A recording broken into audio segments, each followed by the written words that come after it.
Today we'll be making chocolate chip cookies because who doesn't like them? Okay, to start, preheat your oven to 375 and get a lined pan. And then we're going to get our dry ingredients, which is 3 cups of flour, 1 teaspoon of baking soda, 1 teaspoon of sea salt, and half a teaspoon of baking powder. Then mix them and set them aside. Next, you're gonna get your sugars. 1 cup of white sugar, and then another cup of brown sugar, which I would suggest you pack thoroughly. And you just wanna make sure that there's no extra air so you get enough sugar. Then you'll beat in the 2 large eggs into your sugars.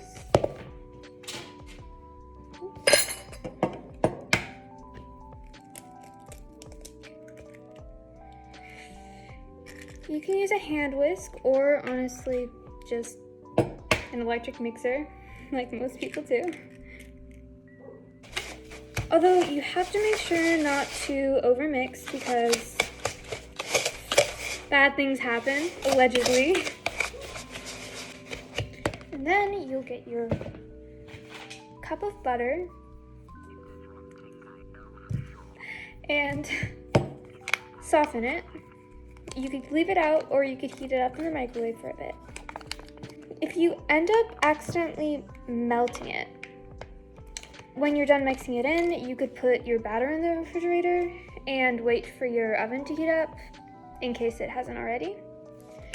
Or else your cookies will be a little less bready, which isn't a bad thing, it's just texture-wise. So I'm going to put this in the microwave for a little bit. While we're waiting, we might as well do some math, because why not? 'Tis the season.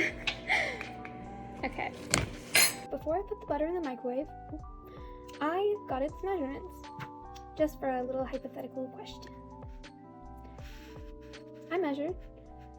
It had a length of 10 centimeters, a width of 6 centimeters, and a height of 4 centimeters.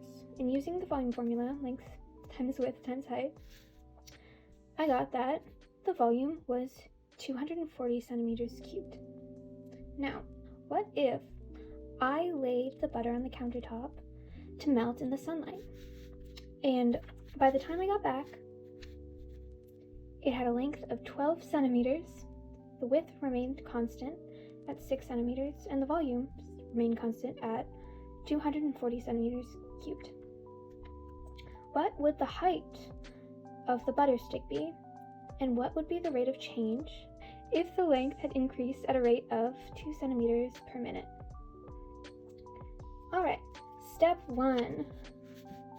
Let's solve for the height. So we take the volume, 240, and we apply the volume formula. We take the 6 from the width, the 12 from the length, and then h as height. And you solve that by dividing, and you get h equals 10 over 3 centimeters, which is around 3.333 centimeters. Next, let's solve for the rate using the formula's derivative. Using this as reference, substitute that in, and you'll get the rate of change for the volume equals the rate of change of length times the width times the height, plus the rate of change of the width times the length times the height, plus the change of rate of the height times the length times the width. The constants here being the change in width and the volume.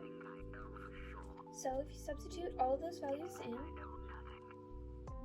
you'll get 0 equals 2 times 6 times 10 over 3 plus 0 plus the change of h times 12 times 6, which you can simplify to 0 equals 40 plus 0 plus 72 change of h.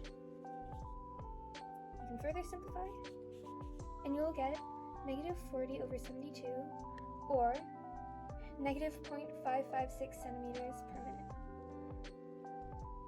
The butter would be around 3.333 centimeters tall, and it would be changing at the rate of negative 0.556 centimeters per minute. Like always, I accidentally melted my butter a bit, which, easy remedy, doesn't really matter. All right. When the mixture is somewhat mixed, you add the butter, scrape the sides. If you'd like, you could add the eggs after the butter. And then just mix it, as one does, until you feel it's pretty mixed. It's okay if there's like chunks of butter in there, see? It won't really matter for now. Next, it's time to add the vanilla. You'll be adding 2 teaspoons of pure vanilla extract, or you could add like half almond and half vanilla if you'd like.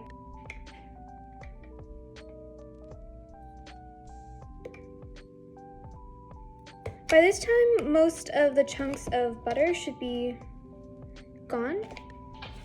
It should look around like this. You will probably be able to see your sugar is pretty grainy, but it's fine. Once you're done with that, add your dry ingredients that you set aside and just pour in a little bit at a time. Oh, other hand. Pour a little bit at a time and mix so you don't have a clump of dry ingredients, because it gets hard to mix. By now, it should be doughing up a little bit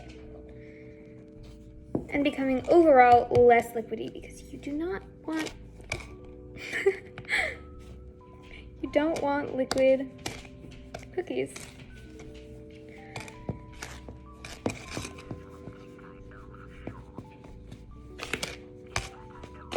And again, don't pour it in all at once, or else you will probably splatter yourself with flour when you're mixing.